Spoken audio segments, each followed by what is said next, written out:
The Cannabis Show is for information only. You should always consult with a qualified and licensed physician or other medical care provider.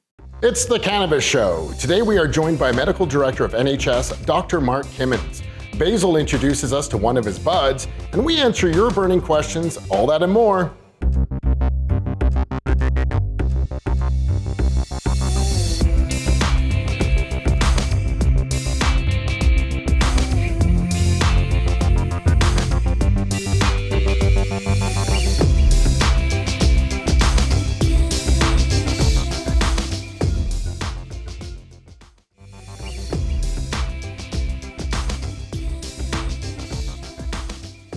Hello there, my name is Chris, and today we have a very special guest. We have Dr. Kimmins. How's it going today?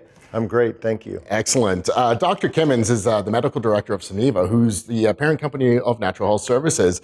So, Dr. Kimmins, I've spoken to you before, and you have some really cool background in the world of cannabis and stuff, but why don't we just start from the beginning and let us know about your background with cannabis? Sure, absolutely. My background with cannabis really starts with the culture of cannabis in British Columbia. I grew up in coastal British Columbia where cannabis was essentially decriminalized for most of my life. So I knew lawyers, doctors, judges, police officers, firefighters who all used cannabis either recreationally or medicinally. They were using it in cookies or edibles they cooked themselves for aches and pains and headaches. So that was the culture I grew up in. In terms of my formal medical education, I had essentially no cannabis education because it was not being taught in medical schools. And in fact, to this day, is still not being taught in medical school. Now, is that going to change, you find, like in the future, or is it hard to say right now? I think so. Yeah. I've been giving lectures across Canada, and I always ask the audience a question. I say, who in the audience among the healthcare practitioners has received any formal education regarding medical cannabis or the endocannabinoid system? And until recently, I've had no show of hands, but just slowly people are starting to raise their hands. So I'm optimistic that with effort and with time, we'll have more doctors receiving education in this area. Now, I know when we had our conversation before, you were actually saying that patients were actually teaching you about the cannabis as well. Absolutely. I practiced surgery in Anchorage, Alaska for more than 10 years. During that time, cannabis was recreationally legalized in Alaska.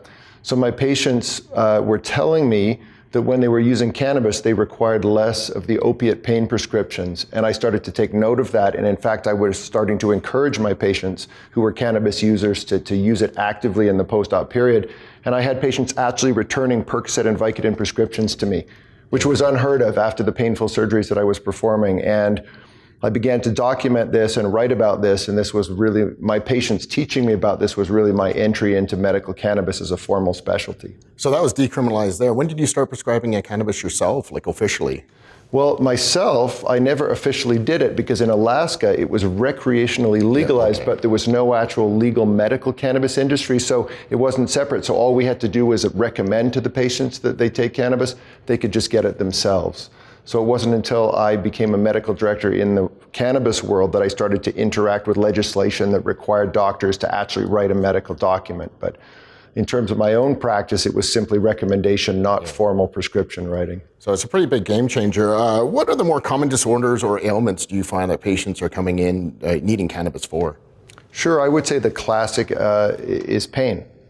And in my experience as a surgeon, it was patients who had acute pain, so it was pain due to the surgery, immediately caused by surgery. But I would say chronic pain is probably the primary indication. And we have good evidence that more than one of the cannabinoids, which are the chemicals in the cannabis plant, more than one cannabinoid is effective to treat pain. And there are different types of pain, and different types of chronic pain is probably the number one indication. I would say sleeping disorders is another big one. More and more people with different types of anxiety disorders, including post-traumatic stress disorder, PTSD, are having very favorable responses to cannabis, and that's being supported by evidence. And a multitude of other conditions, headaches. Now we have data for epileptic patients and data emerging in many, many areas. Nice, nice. Now you were saying, a lot of people are bringing the opioids back and such. What are some of the more amazing, even just one story of amazing story of some patient who started using cannabis and saw the big turnaround? Do you got any examples of that, or? Well, again, from my experience, one of the most amazing patients was a patient who literally didn't take any Percocet after a surgical hemorrhoidectomy. Hemorrhoidectomy is one of the most painful procedures you can have as a patient, and typically my patients were requesting multiple refills during the postoperative period, and I experienced the sad and unfortunate situation of some of those patients actually developing addiction, and I saw patients lose their livelihood and in fact their lives to that problem. So when I had a patient come back and tell me he didn't require any opiates at all during that post-op period, that was fairly remarkable. And in North America, opioid-related deaths have overtaken car accidents as a leading cause of deaths amongst young people.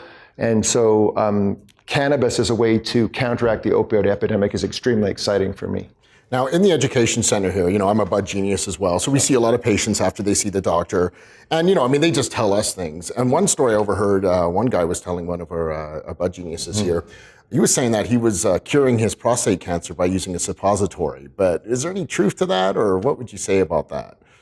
I would make two comments about that. Yeah. Firstly, the only data we have to support cannabis as being anti-cancer is in cell lines. So if you take cell cultures, we do have some evidence that some cannabis plant compounds can kill certain cancer cell lines. But in human patients right now, in the live person, we don't have any actual evidence that cannabis cures cancer. There is research underway, but we don't have any proof. So anyone who says cannabis cures their prostate cancer, I would say that can't be supported right now by medical evidence. And in terms of using suppositories, the mucosa or lining of the rectum is a good absorptive surface, so it will absorb and enter our bloodstream systemically just as it might if we swallowed it or applied it to the mucosa of our mouth. But it doesn't necessarily get closer to your prostate gland just because you put it close to your prostate. So you're still better off just taking it in oil form or inhaling through a vape kind of thing? Yeah, there would be essentially no difference. No. Yeah. Okay. And, we were talking about research and stuff with cancer and stuff. Is the sky the limit for the research on cannabis? What's the Canadian government doing with research? Are there more and more doctors and scientists looking into it, or is it still taboo? Absolutely. Well, we have an advantage in Canada in that cannabis research is not as prohibited as it is in the United States.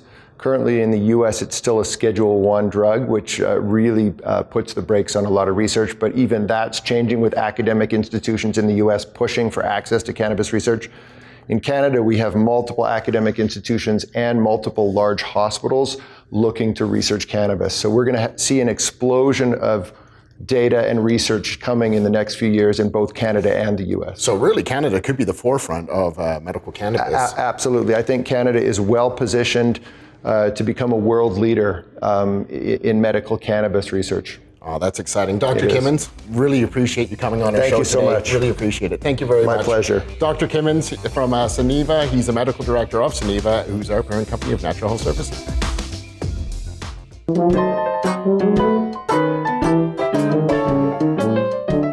This is Basil's Buds, where I talk about someone awesome who I wish was my bud. Ed Rosenthal is another one of those horticulturists who gained some serious street cred while working with High Times.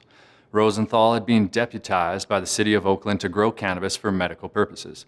He was later arrested by federal agents and convicted. The ensuing court battles served to shine a light on the fact that cannabis laws had become far more harmful to society than the behavior that they were supposed to be regulating. The convictions were later overturned. With legalization coming, many people are concerned about what that means for the safety of our roads. We know that cannabis, when combined with alcohol, can have unexpected results. We know that edible dosing is really hard to judge in terms of time to peak effect. Plus, your liver converts the THC in edibles like brownies and cookies into 11-hydroxy-THC. That can be many times stronger than the delta-9 THC that's created when vaped. Delta-hydroxy-THC can affect your motor skills, increasing reaction time and potentially decreasing attention.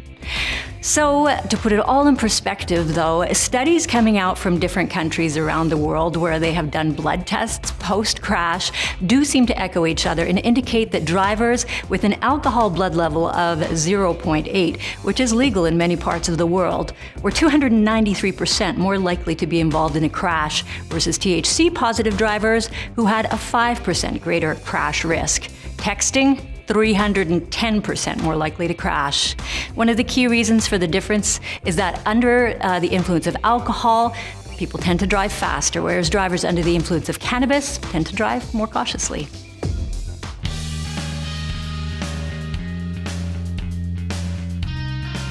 You can ask us anything on the Cannabis Show. Hello, I'm Chris. We have Kate and Basil. And today's question comes from Dan. He says, we have benefits and they don't pay for prescribed cannabis costs. Do you know of any insurance benefit provider that does pay? You know, I don't know of a particular provider that does. I do know that it's, for ourselves, it's our health spending account that covers our medical cannabis. So if you're going to look for it in your conditions, that's where I'd look, in your health spending account somewhere.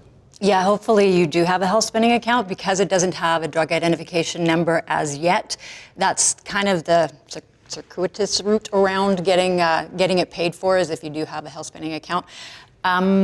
It's not a bad idea to ask your insurance company, though, and you can do it even anonymously if you're at all nervous about them tagging you for whatever reason. But you can actually ask your insurance company if they're planning on covering cannabis down the road. And I think with public demand, that's probably going to set the stage for whether or not it will be covered sooner than later. Oh, hopefully it goes in that direction for sure. Dan, thank you for your question. And if you have a question for us and you want to submit it, just go email thecannabisshow@naturalhealthservices.ca.